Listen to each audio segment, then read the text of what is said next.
One of the easier tendons to palpate is, of course, the Achilles tendon. So this is where the gastroc and the soleus come together and form the tendon that then comes on down and inserts into the calcaneus. So I can actually dorsiflex a little bit here, or ask my patient to, but then ask them to push into my hand, because again, I want the muscles up here to contract. Push into my hand, push, push, and the tendon will pop out very nicely underneath here, and I can palpate both ends up to where they actually have their origin here in the proximal part of the lower leg, and you can palpate down the other way until it inserts into the calcaneus as well. And with tendons, remember, our technique depends on how hard to palpate it is. If it's hard to palpate, we want to put our fingers over the area and where we expect to feel it and just have them tense and then relax.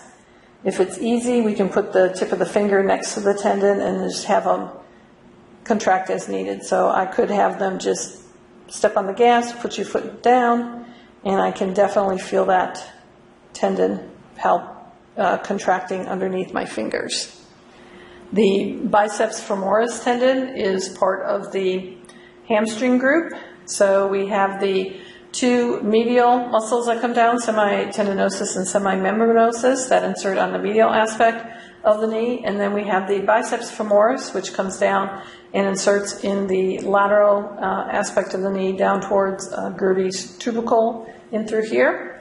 And it's a tendon, so I'm going to ask my patient to contract. And so what I can do is just resist some knee flexion here. And that tendon is really going to pop out here underneath my finger, and you can see me rolling my finger over the tendon very nicely. You can relax for a second, relax, just relax.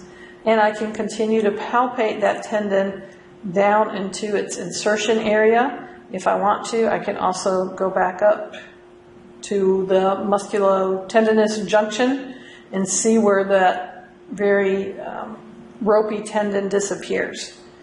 So again, if I can go in the area where I suspect it to be, it's a little hard to differentiate. So I just want to resist knee flexion, and that tendon's going to pop up right underneath your fingers. Relax again for me. Thank you. And then I can very easily roll my fingers over and palpate that tendon and follow it along its path. The tendon we're looking for now is the long head of the biceps. And the biceps brachii muscle has two heads, so it's got two origins but only one insertion.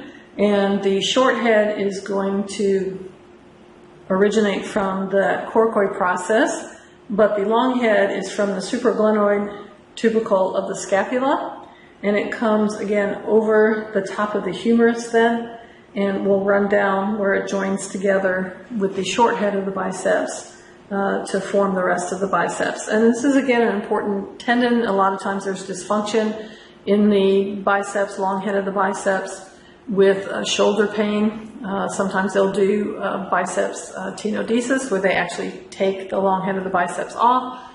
There's also can be bicipital tendonitis, which occurs a lot in that area as well. So it comes across and it goes through the bicipital groove in the humerus and is covered by a very small ligament there, or a retinaculum, not a ligament, retinaculum.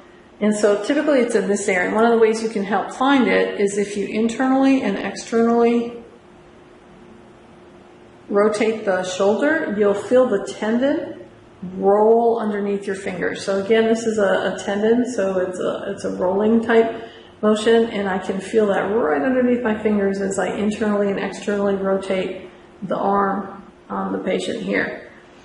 It does weakly flex the shoulder, but it also flexes the elbow. So again, I could make that tendon pop up by resisting elbow flexion. So push into my hand, and that will make that tendon come up as well. Relax.